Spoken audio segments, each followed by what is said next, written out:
chant is Domai. And then Lao, which is you. And then so us and yeah, you guys at the end.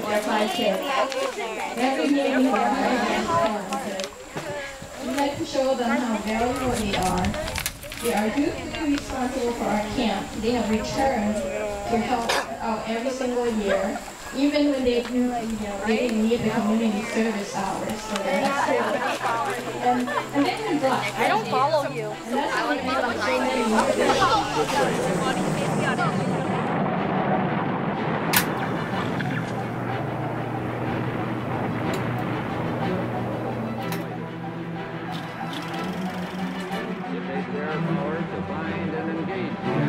beyond the range of ground penetration. It takes air power to supply remote and surrounded outposts.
Oh, you have Alina?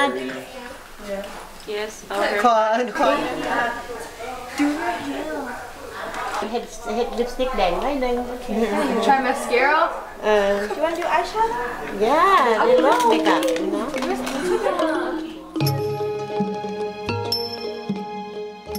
What little is known of Laos and the secret war that brought thousands of Laotians to America. The memory of how they were all chased away, imprisoned, and persecuted is still painful for some Laotians, but provided a second chance for others. The Lao Youth Summer Camp is about to host the end-of-the-year summer camp showcase. Most of these young campers come and learn about the basics of the Lao culture, traditions, and language.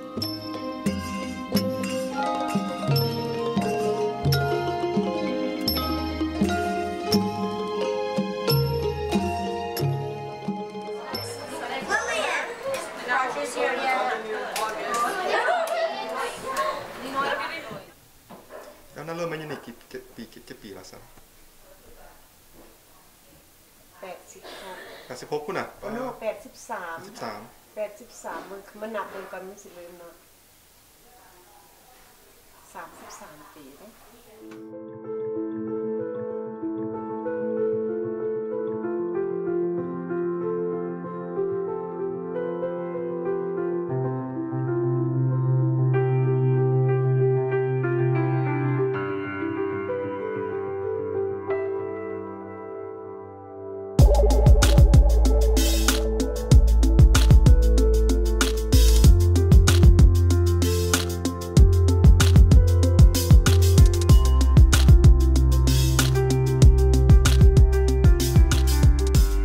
I'm Laotian from Laos. My family came here in 1982 when I was 2 years old. They actually came here during the war out there, and it's really funny. It's not that it's funny, but it's just like it's really dramatic actually. You know, it's just like an actual movie. Like my dad had to cross the Mekong River, holding the canoe with my mom, my older sister, and I in the canoe across the Mekong River. He couldn't show his face, because if they had seen him, they would have shot him because they knew he was already with the police. And they, you know, that Mekong River represented like the border between Laos and Thailand. Once you get into Thailand, you're safe. It's rough. I'll just be honest, flat out honest, it's really rough, especially with my mom and dad. I mean, I've been breaking for 16 years, and I mean, I still don't get any support from them. You know, it's actually to the point where, like, I kind of just got to block that out because, I mean, I was angry about it for the longest time and a little bit bitter towards my parents because they just have never supported me. I mean, I won't say never, it's probably one time they did, but, you know, they just would never, like, come out here and see me dance, see me perform, or anything like that, you know what I'm saying? Twirl them out forward, you feel a little soreness in there. I mean, it's working. Okay, like that. Let's check it out a little bit. Good. Okay, now we can go the other side. Go this way.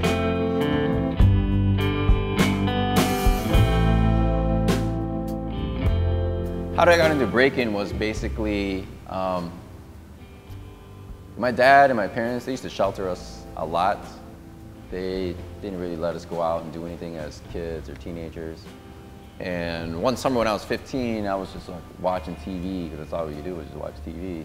I seen Beat Street on TV, you know, and everybody, you know, probably had the same type of story, but when I seen that on TV, you know, something inside of me had like connected with that. And I instantly knew, I was like, this is what I want to do. I want to be able to learn how to do all that stuff. And, you know, typical Asian, not a really typical, traditional Asian parent, they are very strict about that stuff. They don't really get emotionally involved with their kids. You know, it's just a lot of expectations. Because for me, it's like I had a lot of pent-up energy, and I really wanted to let it out and be able to express myself and to be able to channel that towards something. And I had a bunch of guys that I met at school that, you know, a bunch of Mexican guys, they were getting into dancing too. So I drifted over to their little group, and we started practicing. We used to like cut school to practice. We used to work out just because we wanted to break so bad. A lot of my friends that I grew up with, they all turned into like car thieves, stealing stereos, you know, got into gangs and stuff like that. And they actually tried to recruit me into their gang. And I told them, no, I didn't want to. Like, you know, you guys are my guys, I'll hang out with you. But, you know, I'm not a gangbanger. That's not what I'm going to do.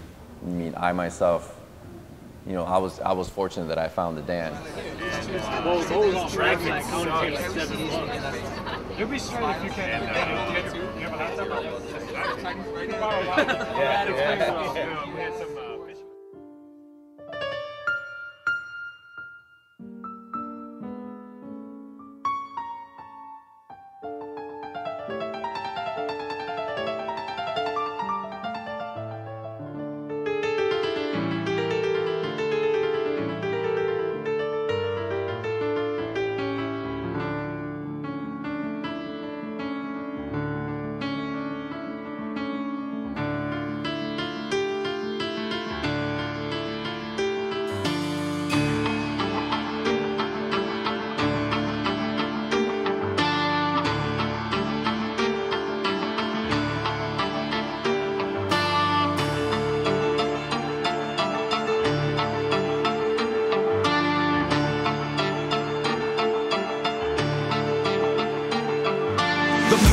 Pondering over purpose, not knowing worth, disagreeing, pushing the purpose. We here in the Fudan University.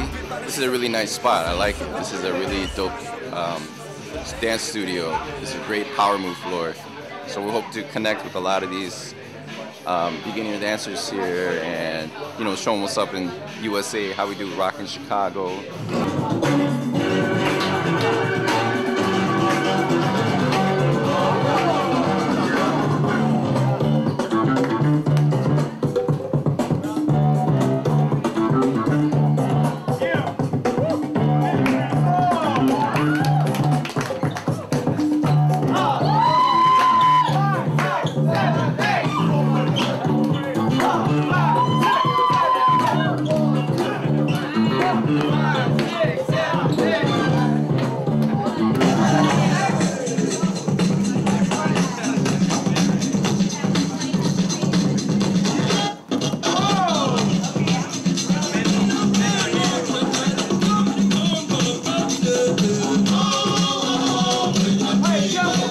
shit is just the best, cause I am a vet from Chicago to Shanghai, and where we go, yes, where I go, you could follow the verses, even if you don't speak the language, it don't have no curses, but worse it'll never get, this is worth the veteran, dog, you will never find another MC better than me. Woo-hoo!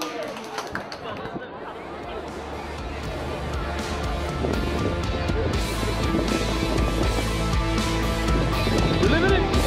You doing good?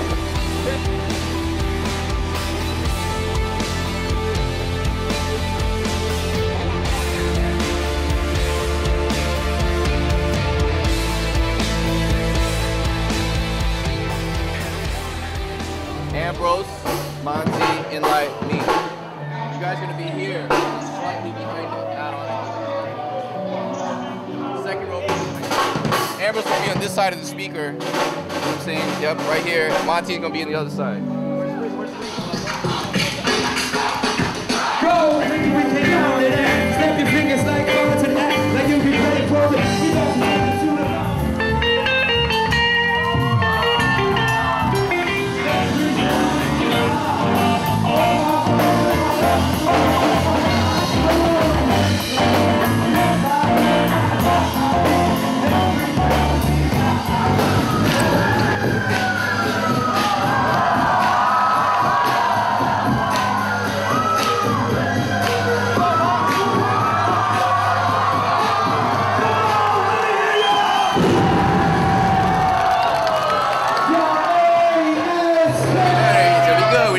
Crowd liked it. You know what I'm saying? We're gonna slam tonight, tomorrow. It feels really good to finally have it put together as like a good product, you know, as a piece. So everybody's starting to feel the vibe. All the rehearsing, all the scheduling.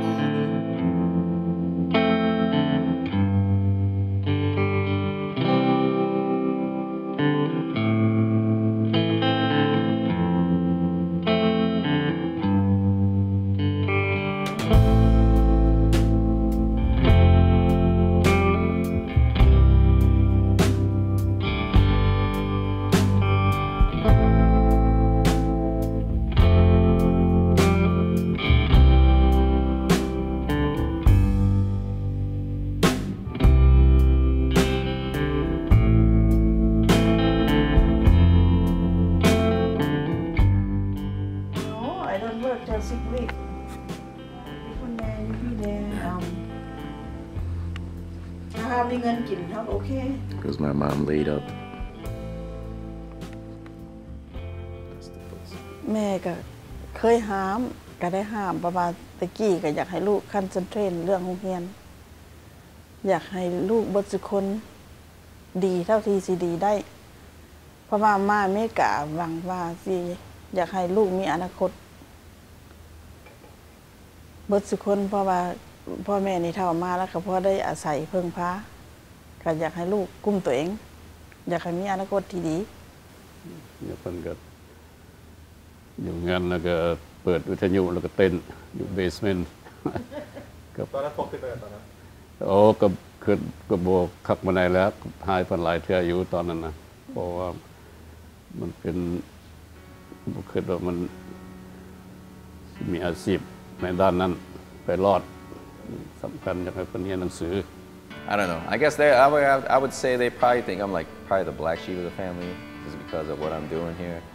And, you know, like I said, I just learned to just live with it. You know, it's just really hard though because, you know, right now I'm 30 years old. You know, according to my mom, I should be having a wife, driving a nice car, having a house by now, you know what I'm saying? And, you know, I'm still out here as a starving artist, still trying to, you know, survive as an artist and doing what I love because this is what I believe in and what makes me truly happy.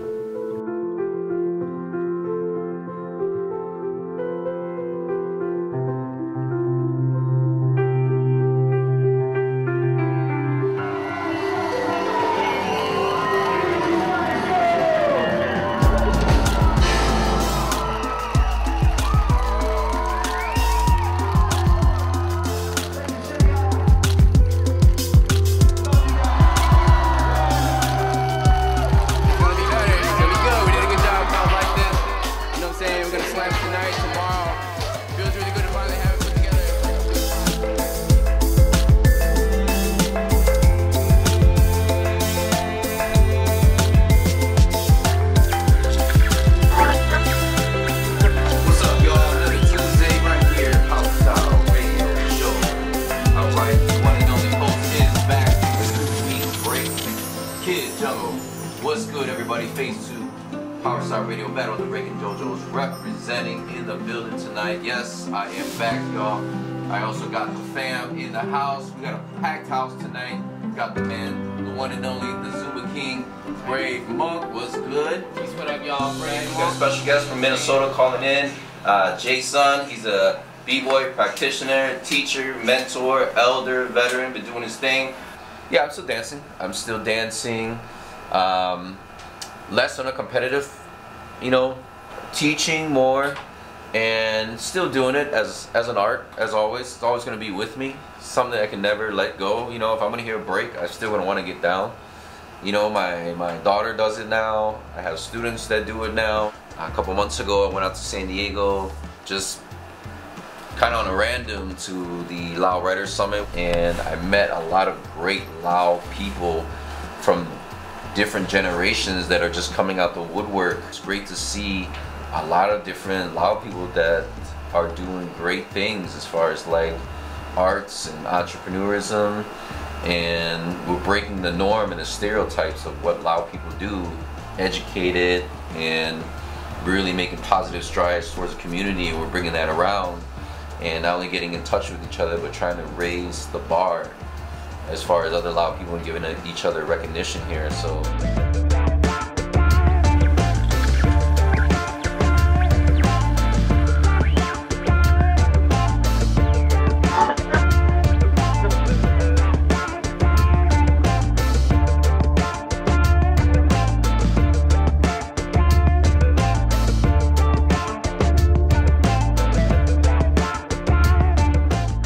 born here in America, or were you? No, I was born in the refugee camp in Thailand. Okay. Yeah. What were your struggles, or how does your parents react to like your artistry? And my parents? Your parents. Yes. Oh, our parents. Our parents, like when we were doing art or doing just whatever we're doing creatively, they always say, you put your energy in something else because it doesn't pay. Yeah. They're right in the pay part. Starving artist. Yeah, but being a slave to a job isn't my kind of thing. Well, it's good that you found peace. I know that myself, like with my parents. Oh, I'm 33 years old and they're still like telling me to do something else. You still get that life lecture, right? Of course. It was like, because I'm a professor at the Northeastern University, and they're like, that job doesn't pay. Do something else. You know what I mean?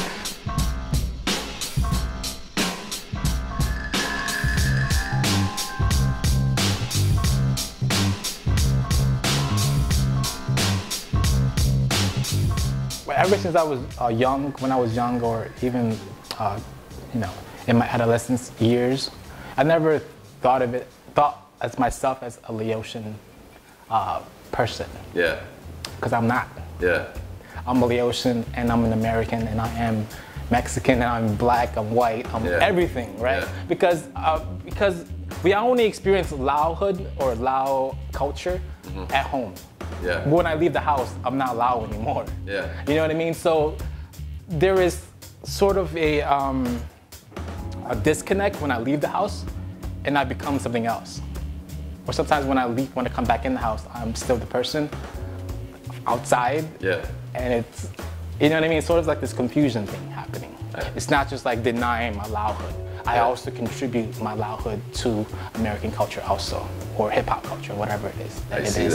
That is outside my window or outside my house. The art and even hip hop has saved you as a child from doing, maybe getting deeper into like gangs and like the cliques and the violence that was going on in your neighborhood. I would say so, yeah, because all the kids I grew up with did fall into that trap because they didn't have that outlet. Yeah. Or they didn't have the interest in that outlet. Yeah. Because I did introduce that outlet to them, and they didn't grasp onto it because they didn't have the self-confidence in the art. Mm.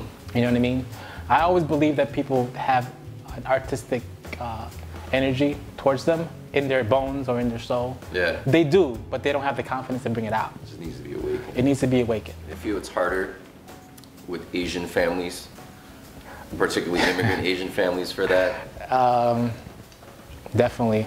I think it's harder for Asian or Laotian people in particular, because our Asian Laotian parents, they grew up one way, and it's sort of like they grew up in a one-directional way. Yeah. But when they bring their kids to Chicago or anywhere in the world, right, outside of Laos, we have a four-directional way. Yeah. You're right. So we have options, but that's what they've brought us here for, right? Yeah. To give us options. Yeah. But our parents can't break away from that that one-directional way. Understand. You know what I mean? You know, again, it goes back to confidence. You know what I mean? Yeah. To obey your parents or follow your heart. Yeah.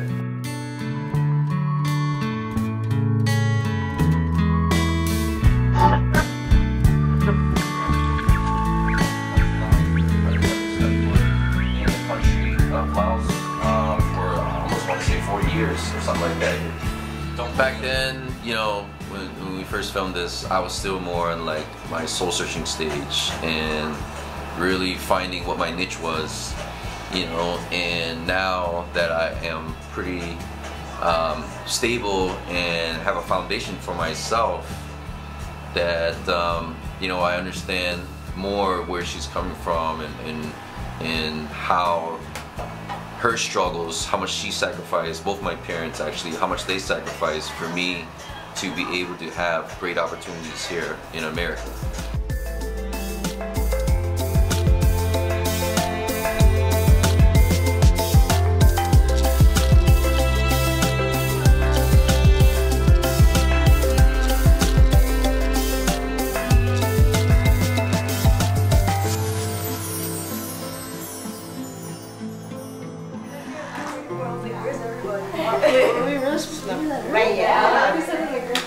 I don't look at the group chat. I don't have it. I have some hair stuff. Some hair stuff, okay.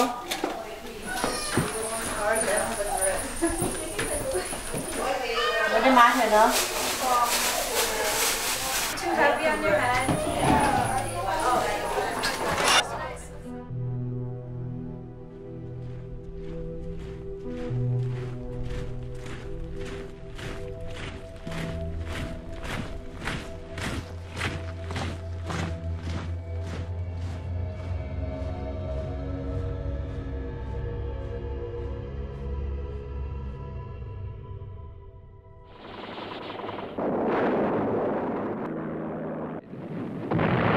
That he cannot hold the initiative and that he cannot hope to win. From 1964 to 1973, the U.S. dropped more than 2 million tons of ordnances on Laos during a 580,000 bombing mission, equal to about a plane load of bombs every 8 minutes, 24 hours a day, for a total of 9 years, making Laos the most heavily bombed country per capita in history. When the Americans withdrew from Laos in 1973, hundreds and thousands of refugees fled the country, and some were imprisoned in the concentration camps. ก็คิดว่าจะไปสอบสวนอยู่ใน police station น้อยๆมันอย่างนั้นก็บ่ฮู้มันนี่ก็ขี่รถออกไปตั้งแต่บ้านเฮาไปทางไกลเติบไปน้ำปลาได้บัดนี้เฮาก็ถามอันน่ะอ้ายสิเอาน้องไปไสนะแล้วก็ว่าจะบ่ต้องเว้าหยังไปก็บ่บอกอีกก็คือว่าโดนหั่นน่ะเนาะเฮาท่าคือว่าโดนก็ถามอีกแล้วก็บ่บอกอีกแล้วก็ว่าเจ้าหักสิฮู้ผู้นี้บอกว่าเจ้าหักสิฮู้ก็เจ้าสิเอาค่อยไปฆ่าบ่เพราะว่าเคยคิดอีตนได้เพราะว่าค่อยหาเงินเลี้ยงลูกค่อยกับแม่ตู้ค่อยนะค่อยอยู่บ้านกับแม่ตู้พี่ตั้งแต่คิดว่าอยากบอกให้ลูกฮู้นะว่าฝักเดือเฮาอาจตายในมือนั่นนี่นะแล้วก็อยากสังความกับเขาไว้ว่าคันเป็นค่อยตายนะไปบอกลูกกับแม่ตู้ค่อยได้นะแต่ว่าวันนี้เอาไปได้โดนเติบแล้วเขาก็เห็นประตูดำภายในห้อง 3K ประตูดำใครเขาคิดว่าโอ้เขาปลอดภัยเขาบ่ตายแล้ววันนี้ก็รถก็เข้าไปเขาก็คิดว่าเอาเขาไปฮอดทันแล้วก็คือสิไปถามเขาแล้วก็เสี้ยวคืนมาน้ำเพลินน่ะนะเพิ่นก็เอา เอาเฮาไปแล้วเพิ่นก็หนีเลยรถเพิ่นก็หนีเลยบัดนี้พวกนั้นก็กวดโตเฮากวดโตแล้วผมบอกว่าบ่มีอันน่ะซิมโบลน่ะบ่มีอีหยังก็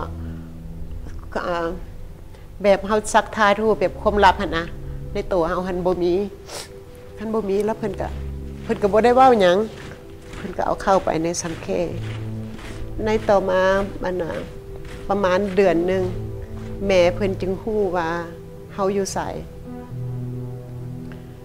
เดือนนึงน้าสาวก็บ่มีเครื่องนุ่งเด้you know ผู้หญิงนี่นะบัดนี้เดือนนึงแม่หันต้องเอาศาสตร์นะว่าศาสตร์พันบาทผ้าห่มกับหมอนกับเครื่องกินสุกเสริญเนี่ยนะผมบอก emergency food นะแล้วก็ fast food แพ็คไปตื่นเช้าก็ผู้ได้ไปเวียกนะก็ต้องไปเฮ็ดเวียกอยู่ทางนอกหักเขาเสื้อใจแล้วเขาจึงเอาเจ้าออกไปเฮ็ดอยู่ทางนอกไปตัดไม้ไปเฮ็ดปลูกข้าวไฮ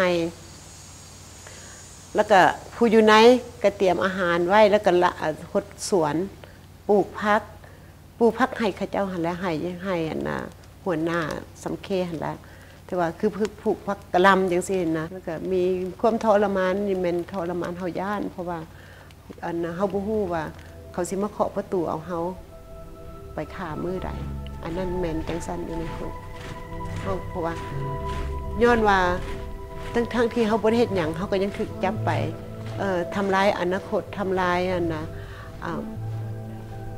จิตใจเฮาทำลายความก้าวหน้าของเฮาเขาเจ้าย้ายเฮาในคุกเฮาสิบ่ได้นอนนำแต่ละคนทุกเดือนอาทิตย์นึง2อาทิตย์เขาต้องเปลี่ยนให้เฮานอนกับแต่ละคนอื่นบังเอิญว่าบัดนี้ต่อมาได้มานอนกับนางอุทกีอยู่ในห้องเดียวกันเราก็นอนรับเขาก็ว่าเรานอนรับเขาก็บ่นอนบ่รับเพราะเขาคือทอดลูกเอานะก็เราได้ยินเสียงสะอื้นแล้วเราก็ว่าเพิ่นให้วะก็บ่ปากเพิ่นว่าเจ้าให้เฮ็ดหยังเราบอกนะมึงรักษาลมหายใจมึงไว้บ่ตายแล้วกันมึงให้แล้วมึงตายมึงสิเห็นลูกมึงบอก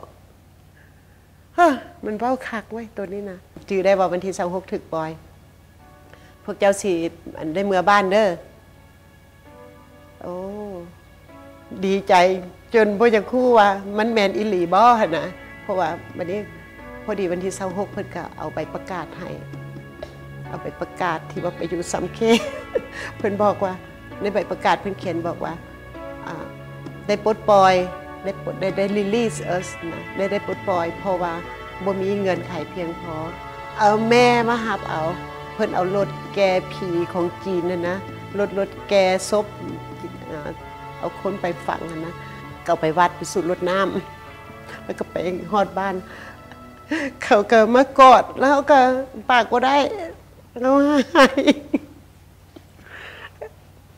เขามากอดก็ว่าบนบ่จื้อแม่ตุยพรตอนนั้นนั่นรุ่นเมื่อไหร่เห็นลูกเกือบ2 ปีไม่ได้เห็นลูกเกือบ2 ปีบ่ได้กอดกันนะบ่ได้อยู่ใกล้กันไปในเพิ่นไปยามเฮาก็เพิ่นก็มาหาแต่เฮาก็ต้องทำใจแข็งบ่อยากให้เขาให้นะมาเอานะแต่ว่าเฮาก็ฮู้แล้วว่ามื้อหนึ่งก็ต้องไปพ้อกันลำบากเนี่ยลำบากย้อนลูกเขาอย่างน้อย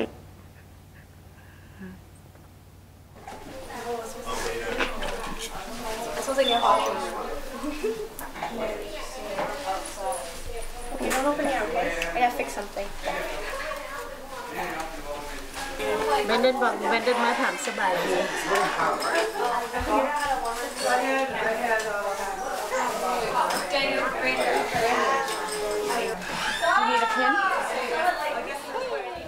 บัดนี้เว้าเรื่องข้ามมาเฮาก็จ้างเขาเจ้า3แม่ลูกนะ 5,000 บาท 9 โมงกลางคืนฝนตกยามฝนมันเข้าประดับดินนะเพิ่นก็บอกว่าเอ้ยไปได้ละแต่เฮาบ่ได้บอกไผได้ลูกบ่ฮู้เด็กน้อย2คนหั่นบ่ฮู้วันนี้ก็คือลงไปในเรือแล้วก็บอกว่าเรือเพิ่นคว่ำไว้อยู่ในเหมือนนะอยู่ในมัดนะเพิ่นก็เอาออกมาเจ้าเอาเกือบแตะตีน้ำออกได้เวลาพายเรือน้ำมันเข้าเรือนะ เขาก็ว่าก็ตัวนี้ก็ย่านตายคือกันตัวนี้ก็อีกเขาก็ม่มวิตตายเพราะว่าลอยน้ำบ่เป็นทั้ง3แม่ลูกกันนะบัดนี้มาแล้วบัดนี้เราก็วิตน้ำออกแล้วเราก็มาส่งฮอดสวนหญ้าป่าหญ้าสวนหญ้าของพวกทางคนไทยคนมันก็หลงเจ้าเพิ่นแล้วก็บอกว่าเจ้ายานยางเป็นน้ำหนทางใหญ่เด้อให้เจ้ายางเป็นน้ำหนทางน้อยเพราะว่าให้เจ้าไปขอไปนอนอยู่บ้านไผก่อนก็ได้แล้วบัดนั้นเจ้าจึงขึ้นไปหาตำรวจมื้อหน้านะตัวก็ว่าเฮ็ดจังได้มันสิไปได้ย่านก็ย่านเนาะมืดก็มืดฝนตกลิ้นมันนี่ก็เลยว่าตูว่าแล้วว่าแม่ให้ขน้อยยางทั้งหน้าละปีแล้วผู้น้อยนะเกียเอาแล้วก็ยางว่าแล้วเวลาผ่านแม่เราเห็นหนทางหอมกับเจ้ามาอนาคตหย่าฮะนะแล้ววันนี้ก็ไปบังเอิญไปพ่อทางใหญ่มันบ่พ่อทางน้อยก็ขึ้นทางใหญ่เลย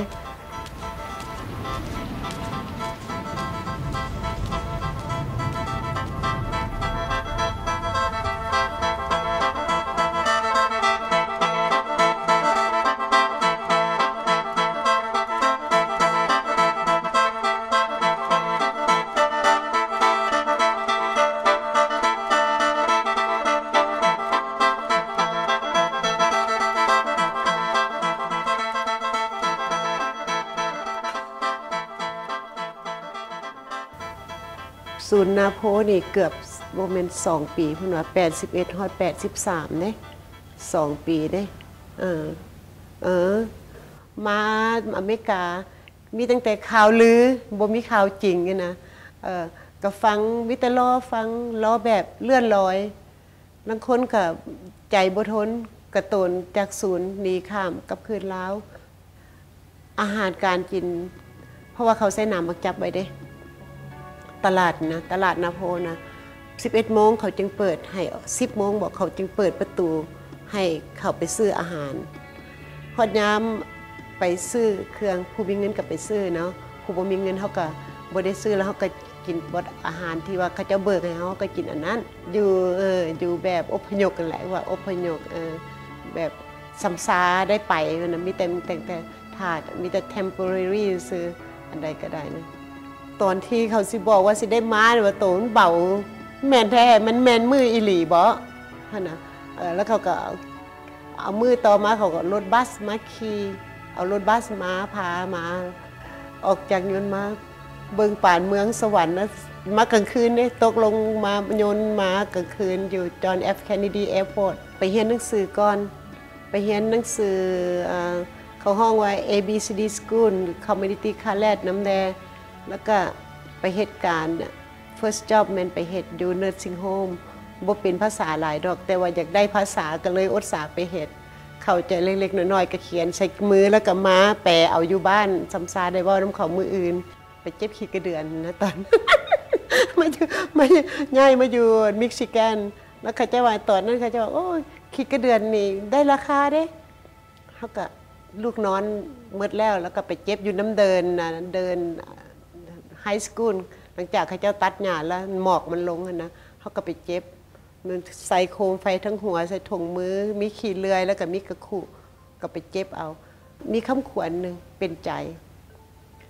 ได้ทองไว้ขึ้นใจว่าชีวิตยังบ่สิ้นจงดิ้นไปเมื่อชีวิตหยุดดิ้นแม่นสิ้นใจอันนี้เป็นคำขวัญตลอดเพราะว่าชีวิตต้องสู้นะมันก็เขาคิดว่าเอาตัวนี้เขาชาเลนจ์เขาต้องการต่อสู้คันเขาบ่ต่อสู้กับชีวิตเขาก็คือสิบ่ได้รับผลสำเร็จก็คิดว่าบ่ได้ภาษาหยังเรียนมีอาหารเล็กๆน้อยๆก็บ่เป็นหยังก็ขอให้ได้เรียน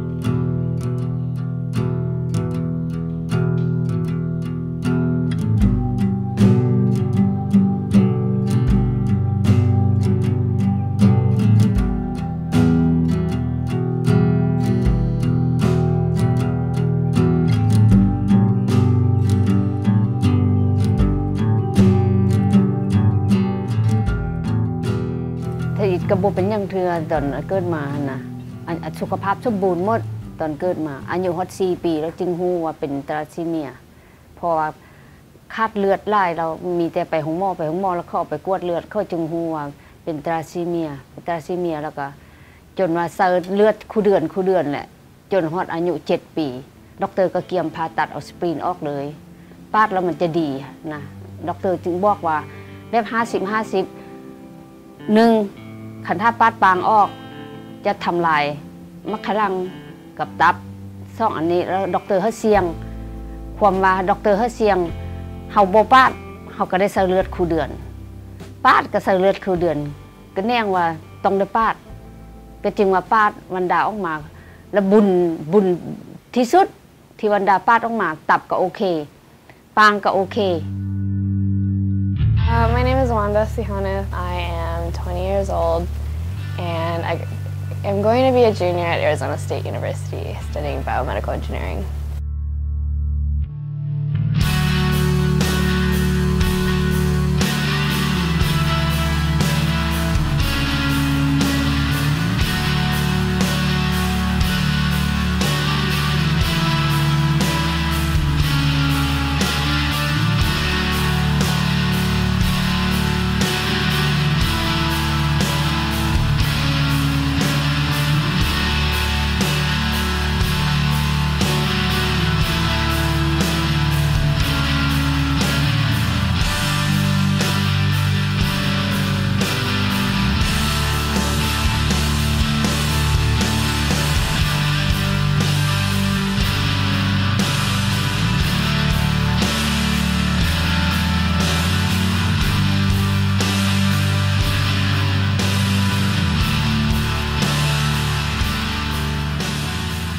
Thalassemia is a genetic blood disorder.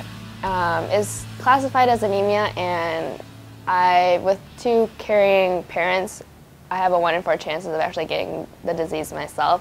So basically, depending on the genetic alterations of it, I was lucky to get one that's not as life-threatening as anyone else, and basically all I needed was monthly blood transfusions to keep my hemoglobin up. I was cured by gene therapy. The doctors brought it up right before my senior year of high school, and then there wasn't really much for me to lose. Either I do it and it works, or I don't do it and it doesn't work, or I do it anyway and it doesn't work and I just go back to my normal blood transfusions.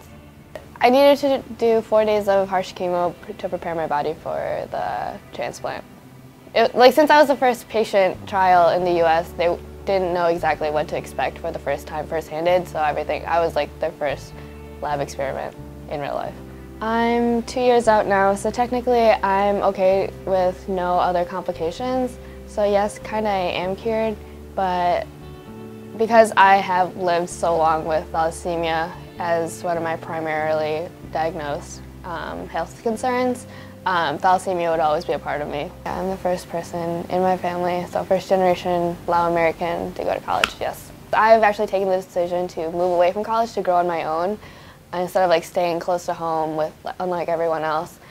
So it's been a faster growing experience for me.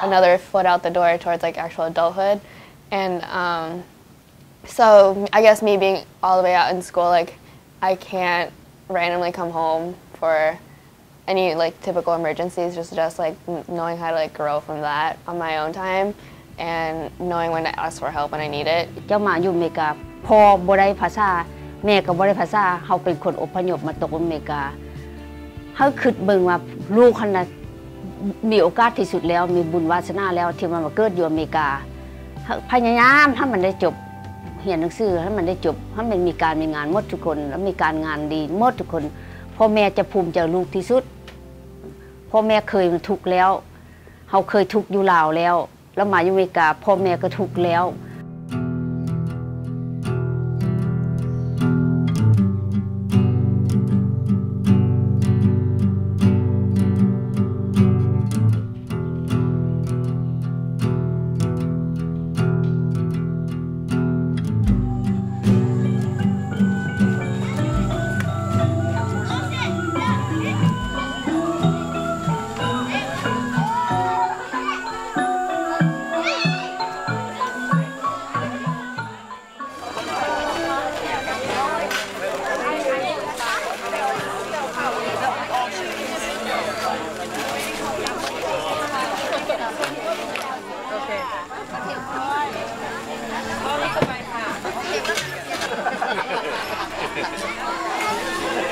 We like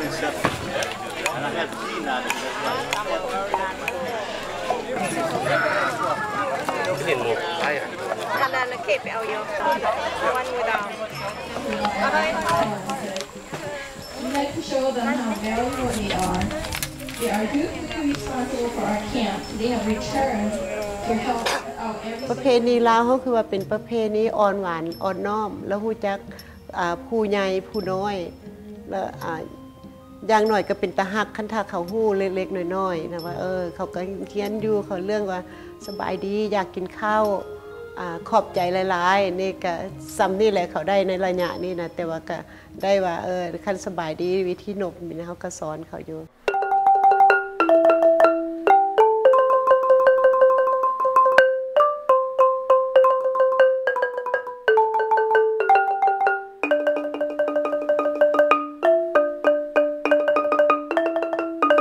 I feel like it's part of who we are. It's part of what connects us to our history and our parents, the older generation. So when we can use music to connect to the older generation, it just kind of builds a bridge between the two. I think growing up in this day and age where a lot of Lao kids may not be able to speak Lao, may not be able to communicate with the older generation. By learning these instruments, it's a way to communicate with them because we're playing the songs that the older generation are familiar with, that they enjoyed listening to in their youth. And so it's a way to kind of bring two generations together without actually having to talk to each other.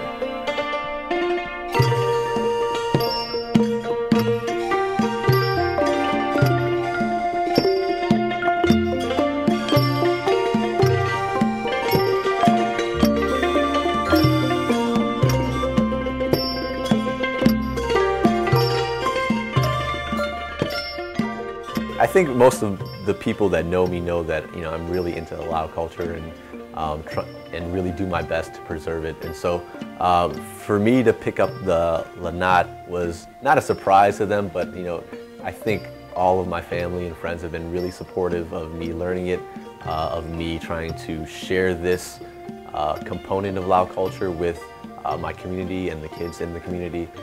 Gives them another outlet to express themselves. I think kids who are growing up today, right? So maybe whose parents are 1.5 or second generation Lao Americans, their kids growing up really see snapshots of Lao culture, right? They don't see a complete picture because they don't live it.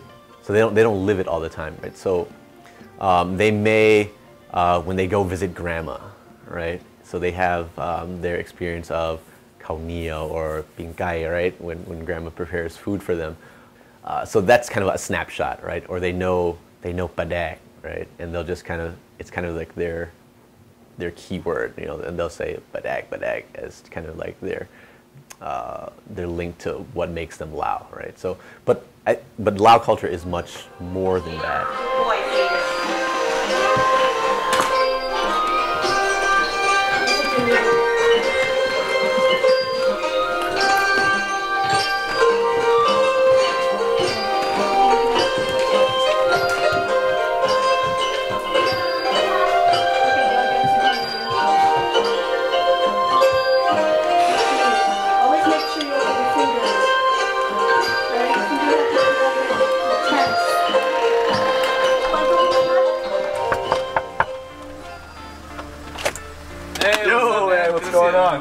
How's it going? Good to see you. Bye.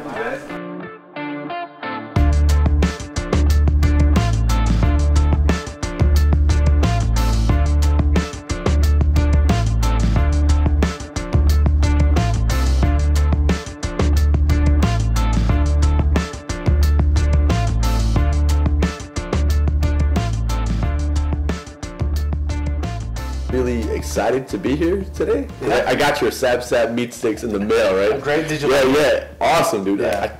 Check out the cover.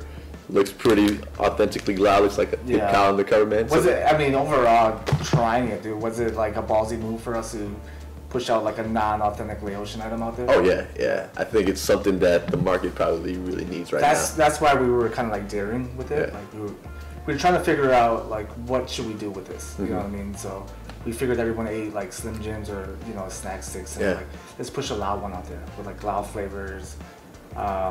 And we did, and the response has been pretty good actually, man. Sap for us is like, being Lao, we all grew up with, man sap makin namkan, pretty much like, we heard those words a lot, right? And as a kid growing up, I equated like, my thing with Lao culture is food.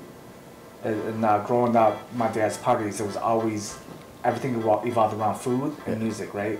So I grew up as like, kind of like an artsy kid, I wasn't into like, school. I never went to school for culinary. I kind of chose the latter, Yeah. But that was me, and that's how I identify with Lao culture. It's universal, right? So everything we're eating is pretty universal here. But just the Lao way, with our ingredients, our techniques. Like Sekok is essentially a sausage, but with Lao flavors: kaffir lime, lemongrass, shallots. Jam maklin right here is tomato pepper paste, really. Like we roasted tomatoes. It has a lot of flavor. It does, yeah. I mean, again, it's like, it's our salsa, you know what I mean? Grew up with a lot of, let's say, white folks, right? Yeah. They weren't as open, man. I mean, our house smelled like garlic every time they came over. They'd be like, why are you killing your own chickens? Why you... So you would have people come over? Oh, yeah. And as a kid growing up, too, I was like, man, it's kind of weird. Like, I'm bringing Sin Hank to, like, field trips, and everyone else has got bologna sandwiches and whatnot. So my environment definitely kind of made me insecure to be Lao in the very beginning, right? How do you feel about, like, I mean, even now, just like eating Lao food or making Lao food? How does that make you feel, or how does that connect you? Yeah, you know what's weird? I got a funny story for you. The other day, I was making koi ba, and I had some lum in the background, right? Yeah. And dude, I almost started tearing up because it reminded me of my dad growing up. And so when I cook, dude, it really just a big nostalgic flashback to my childhood. And like understanding what my parents went through. It's more than the food. You know what I'm saying? Yeah. Like, it's more than the food for me. It was like emotion when I was a kid. Retrospecting about how my parents, the diversity or the confrontations they grew up with being first-generation refugees coming up. Sure. And, everything evolved around food. So, like, it could take me to a really good place. It could take me to a really, like, somber place.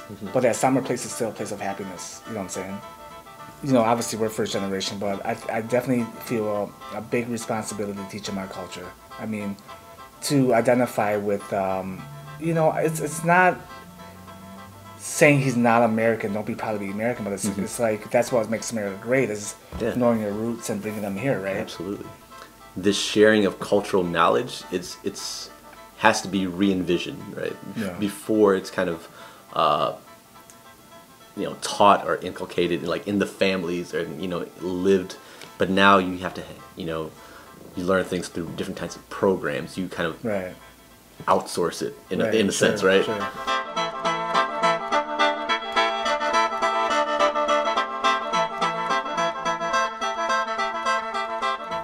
ก็หนึ่งเขาก็อยากปลูกฝังให้เขาเป็นคน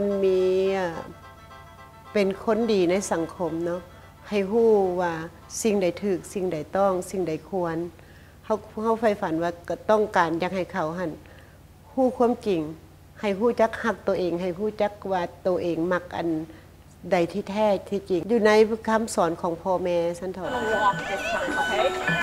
See the stage? See what that looks like?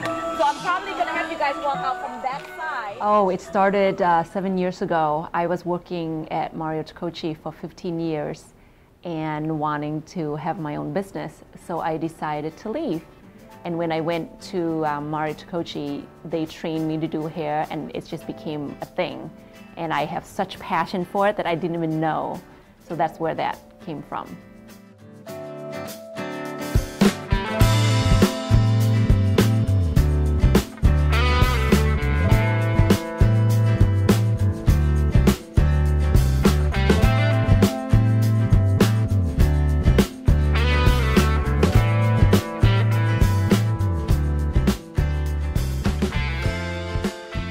drives me to open up my own salon is, I guess, the ability to be my own boss, the ability to call my own shot, to do what I want to do. To be honest with you, I don't know what to expect. I have no idea what America is like. What I remember, however, is coming in here, not a word of English. I don't know one word. I know yes and no. I guess I know 2 words. So it was tough. I get teased a lot in school, as you can imagine. It was very difficult because your parents have a certain expectation being from the East. And then we are raised in America, and in the westernized world, it's not something they're familiar with. So a prime example would be, you know, you want to go to a dance at school. That's something that they don't do and they don't allow you to do. So that makes it very difficult, you know, because you want to do what the American friends are doing, but yet your Asian parents, that's not something that they want you to do. So that becomes very difficult. Once the conditioner is on, then you can take these 4 out. And then wash everything together. Okay, does that make sense? Yeah.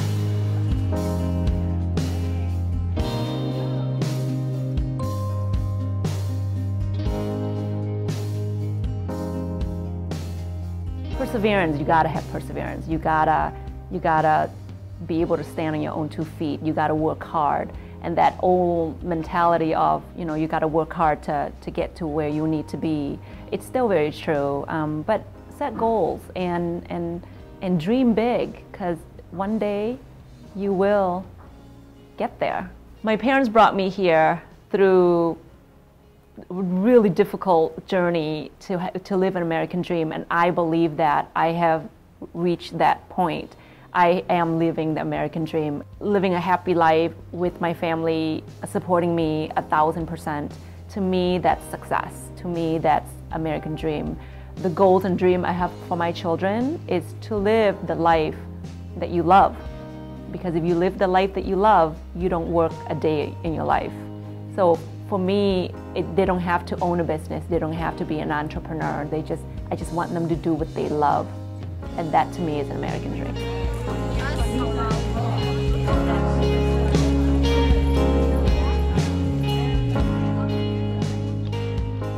I guess I would tell them, go for it. Literally just because you never know unless you try. And there's always going to be people that say no and holding you back, but everything is going to be for yourself, because the only person there for yourself in the end would be yourself. Yo, man, the world is yours, man. You really got to go out there and make it happen, man. Don't settle for less. Don't have nobody tell you anything else. You know what I'm saying? So make your dreams reality.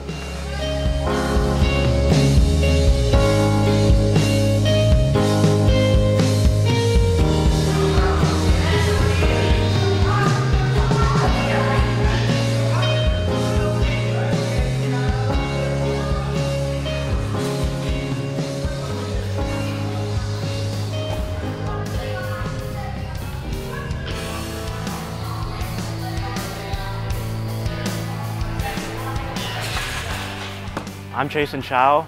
I'm a gymnast and I'm a 2nd-generation kid. My parents are my dad is from Vietnam and my mom's from Laos. 17 years old. I'm a high school student. I'm going to be a senior at Schaumburg High School.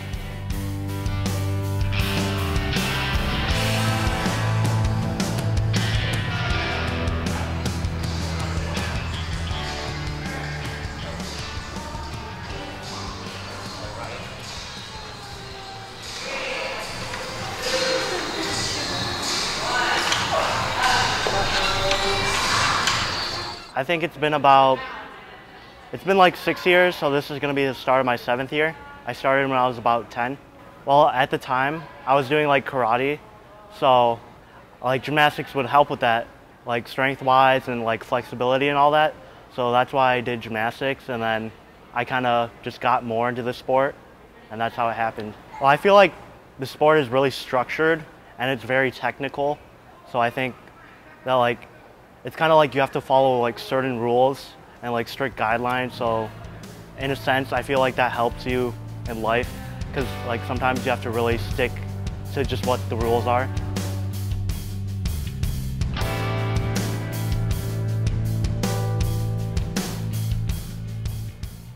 Usually we start come in practice, run for about like 5 minutes just in like square, circle, or whatever.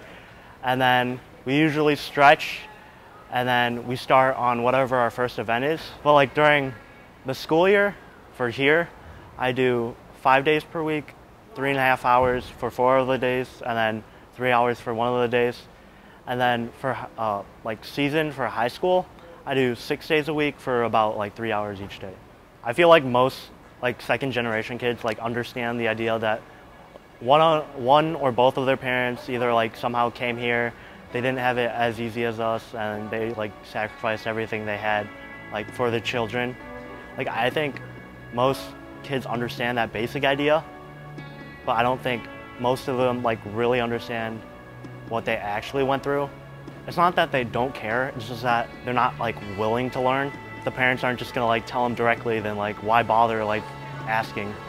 We need to be like more engaged, and then you guys need to be more like direct way to like show what they went through. A lot of people go to like summer youth camps because that shows them more about the culture. Like I know there's part of my culture that's like different from other people. Like I can just see like how we were raised and like just how we act, I guess. We don't like see the whole picture, we only see parts of it. It's like a communication problem that everyone has, generation gap, how everyone was like raised and born, just different circumstances. So it's like, I don't think we can like completely like understand each other, but it's hard understand each other like enough.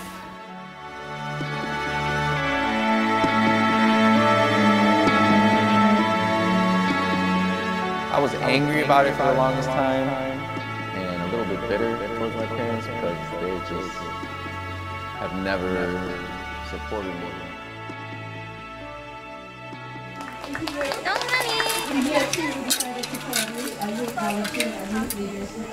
And all the prizes over there, and we have Miss Birdie over there doing the raffle. So during the program, you're more than welcome to go over there and purchase those raffle tickets.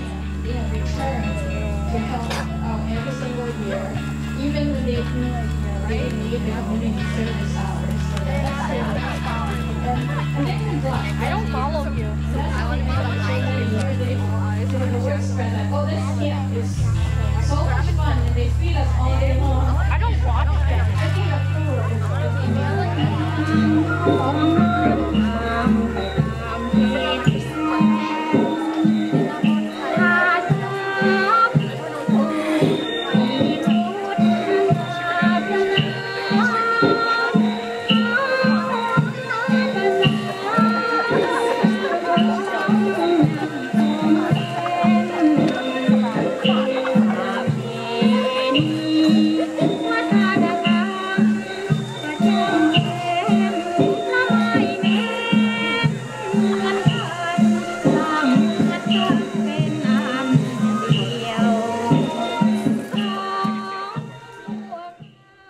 The past and present came together to bridge this gap of dreams for the Lao younger generations as we look toward a brighter future. I learned that like this place brings people together, gives them a personality to learn from, and you become more of a greater person as you grow. Being here just comes together and makes you a better person. All right, our young leader.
what you do kind of through like Sap Sap, through your breakdancing, I think it's all kind of really positive, and it's another vehicle for young people to kind of learn about their culture, right? So that's one thing that my cousin Cole really, one of his mottos, I don't know if he told you, but he's saying that there's no Laos superheroes or superstars, and he was like, I want to be the first Laos like role model, right? So believe it or not, whatever we're doing right now, we might not, we just do it because it's like clockwork for us, right? It's instinct. We're passionate about it. We're on this mission, but that ripple effect will touch so many people down the road. Sometimes I have to reflect on them, like, you know what, as stressed as you are, as much shit you're going through, imagine what your parents went through, you know what I'm saying? And reflect on that, and, teach that to your kids, really. Because, ultimately, like, that hardworking, like, humbleness teaches your kids a lot throughout, throughout life, I believe.